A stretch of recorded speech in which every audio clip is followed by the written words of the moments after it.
नमस्कार। आपका अखबार के इस अंक में आपका स्वागत है। मैं हूं प्रदीप सिंह।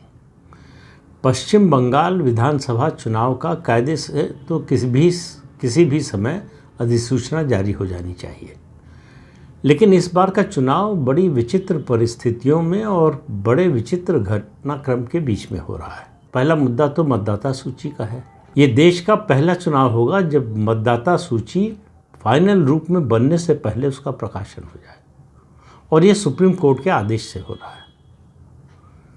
लगभग 50 लाख से ज़्यादा ऐसे मतदाता हैं जिनका लॉजिकल डिस्क्रिपेंसी में नाम है, यानी उनकी पहचान के बारे में कई भ्रांतियां हैं, कई गलतियां हैं। इनको दूर करने के लिए सुप्रीम कोर्ट के आदेश पर पहली बार ऐसा हो रहा है कि जुडिशियल ऑफिसर्स को लगाया गया है, और चुनाव आयोग को ये छूट दे दी है सुप्रीम कोर्ट ने कि वो किश्तों में बाकी के जो मतदाता हैं उनका सूची में नाम प्रकाश करता रहे। तो सवाल ये है कि क्या अधिसूचना जारी होने के बाद भी मतदाता सूची बनने का काम जारी रहेगा? कोई स्पष्टता नहीं है इसके बारे में, जब तक सुप्रीम कोर्ट का कोई नया आदेश नहीं आ जाता। एक तो ये पक्ष है। दूसरा, ये बड़ी अजीब बात हो रही कि ख़ास तौर से आप कहें तो 2021 के चुनाव से ही तुलना कर सकते हैं, जब बीजेपी मजबूत हुई थी और सीधे चैलेंज कर रही थी तृणमूल कांग्रेस को।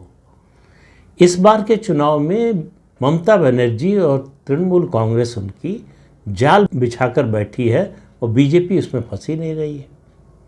बीजेपी उस मछली की तरह है जो चारा खा जा रही है, फिर भी कांटा उसके मुंह में चुभ नहीं रहा है। लगातार ममता बनर्जी की कोशिश है इस चुनाव को भी 2021 के चुनाव की तरह बंगाली बनाम बाहरी बनाने का, और भाजपा इस जाल में फंस नहीं रही है। तो वो कोई भी मुद्दा हो, ममता बनर्जी तुरंत उसको लपक रही है। अभी हाल ही में वंदे भारत ट्रेन शुरू हुई कामाख्या से हावड़ा तक के लिए। उसके मेन्यू से रेलवे ने जो है नॉन वेजिटेरियन फूड हटा दिया। इस पर जो है बवाल किया ममता बनर्जी और टीएमसी ने। ये बंगाल का जो फूड कल्चर है उस पर हमला है।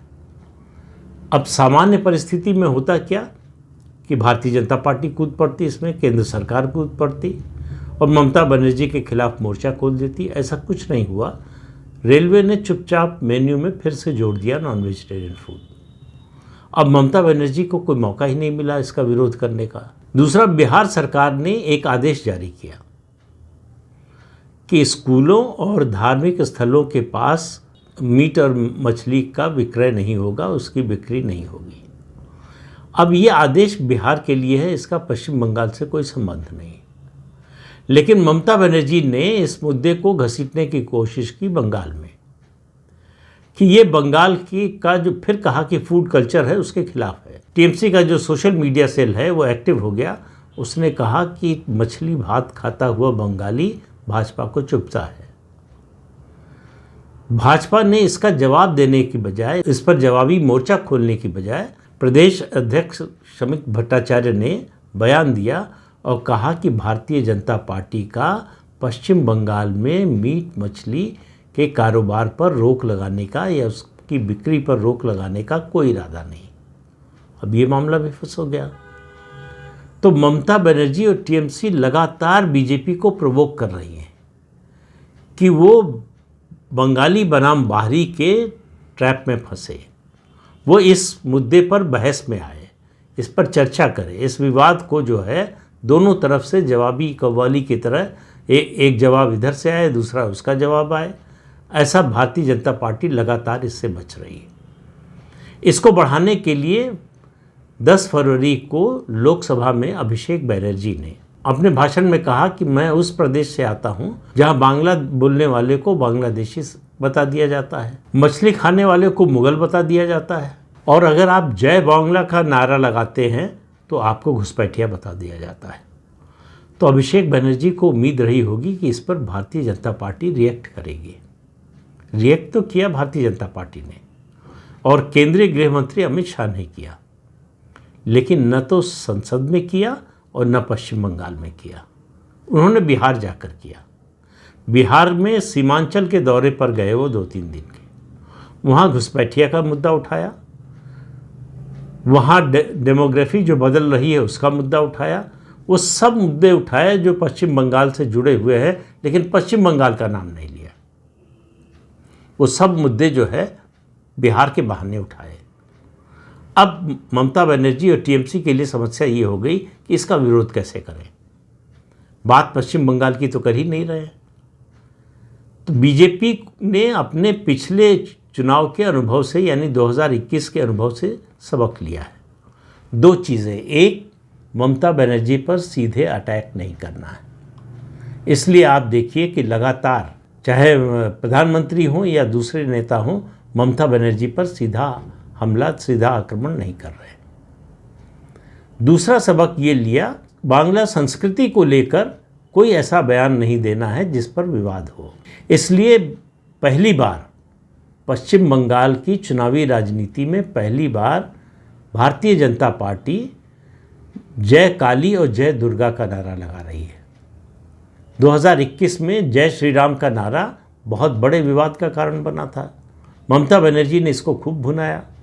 वो खुलकर इसके विरोध में आ गई कि यहाँ जय श्री राम नहीं चलेगा, और कहा कि ये बाहरी लोग आकर जो है बंगाल की संस्कृति को बिगाड़ रहे हैं, बंगाल की संस्कृति पर हमला कर रहे हैं।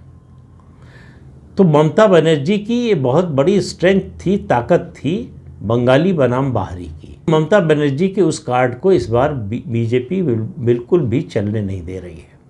ममता बनर्जी की सबसे बड़ी राजनीतिक ताकत है मुस्लिम वोट, मुस्लिम वोट की एकता। इस बार वो भी थोड़ा खतरे में पड़ती हुई दिखाई दे रही है। जैसे उनके पूर्व विधायक हुमायूं कबीर, उन्होंने निकलकर अपनी अलग पार्टी बना ली है, और इस बात की बड़ी चर्चा है कि वो असदुद्दीन ओवैसी की पार्टी से मिलकर चुनाव लड़ेंगे। तो वो 1000 वोट काटे, 500 वोट काटे उनके उम्मीदवार, 2000 वोट काटे, वो जो वोट कटेगा वो ममता बनर्जी का ही वोट कटेगा। अब कुछ लोग कहते हैं कि ममता बनर्जी चाहती हैं कि ऐसा हो, जिससे जो नाराज़ मुस्लिम वोट है वो सीपीएम या कांग्रेस को न जाने पाए। लेकिन इसमें कोई बहुत ज़्यादा दम लगता नहीं। ममता बनर्जी बिल्कुल नहीं चाहेंगी कि जो उनका कोर वोट है उसमें किसी तरह की कमी आए। उनकी दूसरी ताकत है उनकी जो सोशल वेलफेयर की योजना है, लक्ष्मी भंडार और स्वास्थ्य साथी। ग्रामीण महिलाओं में इन दोनों योजनाओं का बहुत असर है। तीसरी उनकी ताकत है कि वो बंगाल की बेटी हैं जिसने दिल्ली को चुनौती दी। अब भारतीय जनता पार्टी इस पर कोई हमला नहीं कर रही है। भारतीय जनता पार्टी क्या मुद्दा बना रही है? बंगाल के विकास का, महिलाओं की सुरक्षा का। दो घटनाएं, आरजी कार मेडिकल कॉलेज में जो कुछ हुआ, मेडिकल इंटर्न के साथ, पोस्ट ग्रेजुएट इंटर्न के साथ जिस तरह का सामूहिक बलात्कार हुआ, जो घटना हुई, उस पर सड़क पर जो लोग उतरे वो किसी पार्टी के लोग नहीं थे। और ममता बनर्जी के लिए और ज़्यादा चिंता की बात ये थी कि उसमें भद्र लोग बड़ी संख्या में सड़क पर उतरे, और ममता बनर्जी उनकी सरकार के खिलाफ उतरे, किसी पार्टी के समर्थन में नहीं, किसी पार्टी के उकसावे पर नहीं। दूसरी घटना संदेश खाली की।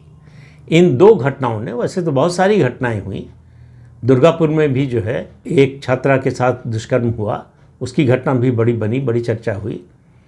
महिला सुरक्षा को चर्चा के केंद्र में ला दिया, और महिला सुरक्षा के मुद्दे पर ममता बनर्जी की सरकार विफल रही है, ये मुद्दा अब चर्चा के केंद्र में आ गया है। तो ये दो बड़ी जो है कमजोरियां ममता बनर्जी की, जिसको भारतीय जनता पार्टी भुनाने की कोशिश कर रही है। तीसरा, इकॉनमी को लेकर कि 15 साल होने जा रहे हैं ममता बनर्जी को सत्ता में रहते हुए, पश्चिम बंगाल का विकास क्यों नहीं हुआ? यहाँ कोई इंडस्ट्री क्यों नहीं आती है? यहाँ रोज़गार के साधन क्यों नहीं बन रहे हैं? यहाँ का युवा क्यों बाहर जा रहा है रोज़गार की तलाश में, नौकरी की तलाश में? यहाँ के युवा को इस सरकार ने 15 साल में दिया क्या है? पश्चिम बंगाल आखिर जो है दूसरे प्रदेशों की तुलना में इतना पिछड़ा हुआ क्यों है, और लगातार पिछड़ता क्यों जा रहा है?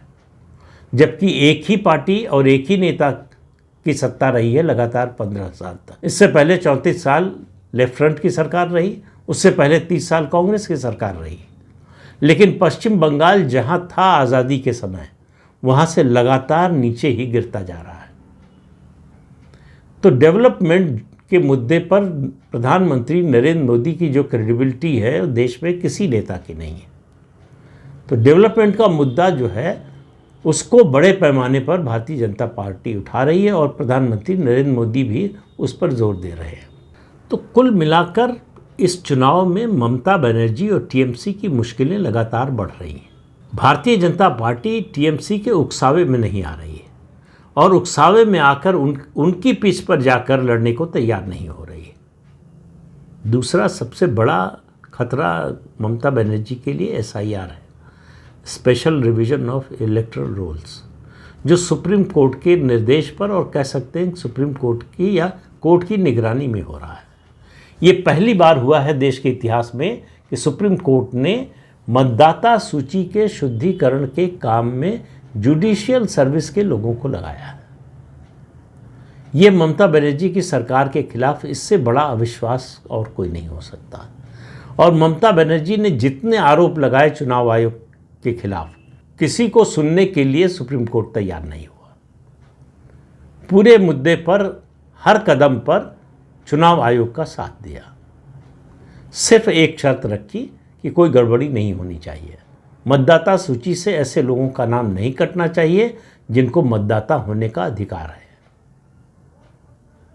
अब समस्या ये है कि जितने बड़े पैमाने पर नाम कटने वाले हैं, जो कट रहे हैं, ये ममता बनर्जी के सब कोर वोटर थे, चाहे उनमें घुसपैठिए हों या फिर जो है ऐसे लोग जो अब इस दुनिया में नहीं हैं, या ऐसे लोग जो पश्चिम बंगाल में रहते ही नहीं।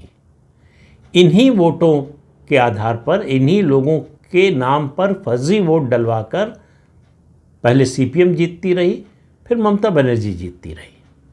वो खेल इस चुनाव में बंद होने जा रहा है। इस चुनाव में ममता बनर्जी को वो लाभ नहीं मिलने वाला है। जिस तरह से चुनाव आयोग चुनाव की तैयारी कर रहा है, निष्पक्ष और स्वतंत्र चुनाव हो, वो मुझे लगता है पश्चिम बंगाल के इतिहास में शायद पहली बार होगा। हर वो कदम, हर वो तकनीकी, जो भी इलेक्ट्रॉनिक संसाधन है, उन सब का उपयोग किया जा रहा है। हर बूथ में सीसीटीवी कैमरा लगेगा और उसकी लाइव स्ट्रीमिंग होगी। और पुलिस और पोलिंग बूथ के मामले में भी मैंने पिछले वीडियो में बताया था कि इस तरह से चुनाव आयोग ने नियमों में बदलाव किया है कि अब इस बार पहली बार होगा जो बड़ी हाउसिंग सोसाइटीज़ हैं उनमें पोलिंग बूथ खुल सकता है। तो उन सोसाइटीज़ के लोगों को बाहर नहीं जाना पड़ेगा वोट देने के लिए। तो टीएमसी के गुंडों को मौका नहीं मिलेगा उनको धमकाने या उनको वोट देने से रोकने का। तो ममता बनर्जी की घेरेबंदी बहुत तरीके से, कानूनी तरीके से और संवैधानिक तरीके से हो रही है। अब सब कुछ निर्भर करता है कि भारतीय जनता पार्टी ने जो धैर्य दिखाया है कि ममता बनर्जी के जाल में नहीं फंसी है, क्या वो चुनाव तक इस धैर्य को बनाए रख सकती है। अगर बनाए रख सकी तो सत्ता परिवर्तन होना तय है। मतदाता सूची का ठीक से शुद्धिकरण हो गया तो सत्ता परिवर्तन होना तय है। ऐसे में ममता बनर्जी की जीत के जो कारण थे वो सब कारण इस बार मौजूद नहीं होंगे 2026 के, यानी इसी साल, इस महीने और अगले महीने यानी मार्च और अप्रैल में किसी भी समय चुनाव की अधिसूचना जारी हो सकती है 5 विधानसभा चुनाव के लिए। तो ममता बनर्जी जितनी परेशान इस चुनाव में है, मुझे नहीं लगता अपने राजनीतिक जीवन में संघर्ष के दिनों में भी इतनी परेशान रही होंगी। सत्ता में होकर परेशान है, सत्ता से बाहर रहकर परेशान होने की बात तो समझ में आती है। सत्ता में भी 15 साल सत्ता में रहने के बाद, सुप्रीम कोर्ट पहुंचने के बाद, केंद्र सरकार को, प्रधानमंत्री को और गृह मंत्री को धमकी देने, चुनौती देने, ये सब करने के बाद, तो इसलिए अब वो चुनाव बाद की परिस्थितियों की तैयारी कर रही है। पश्चिम बंगाल के डीजीपी राजीव कुमार को राज्यसभा भेजने का फैसला इसी कार्यक्रम का हिस्सा है। राजीव कुमार का सबसे बड़ा योगदान ये है कि उन्होंने एक चिटफंड घोटाले में टीएमसी के लोगों को बचाने और उनकी अपनी संलिप्तता जो है उसका जो आरोप था उससे ममता बनर्जी ने उनको बचाया और ममता बनर्जी और उनकी पार्टी को उन्होंने बचाया। तो उनको इससे पहले कि सत्ता परिवर्तन हो जाए और नई सरकार उनके खिलाफ कोई एक्शन ले, उनको राज्यसभा में भेजा जा रहा है। और भी कारण होंगे उनको राज्यसभा में भेजने के, लेकिन ये एक बड़ा कारण है। ममता बनर्जी तैयारी कर रही हैं कि ये संभव है, ये मानकर वो चल रही हैं कि 2026 के यानी इस चुनाव में, विधानसभा चुनाव में उनको सत्ता से बाहर जाना पड़ सकता है। और जब आप चुनाव से पहले, जब आप युद्ध से पहले हार की मानसिकता में आ जाएं, तो फिर आपके लिए जीतना बहुत कठिन हो जाता है। वही ममता बनर्जी के साथ हो रहा है। तो इस अंक में इतना ही। अगले अंक में फिर मिलेंगे किसी नए मुद्दे के साथ। तब तक के लिए अनुमति दीजिए। आपसे अनुरोध है कि चैनल देखिए, शेयर कीजिए, लाइक कीजिए और सब्सक्राइब ज़रूर कीजिए। नमस्कार।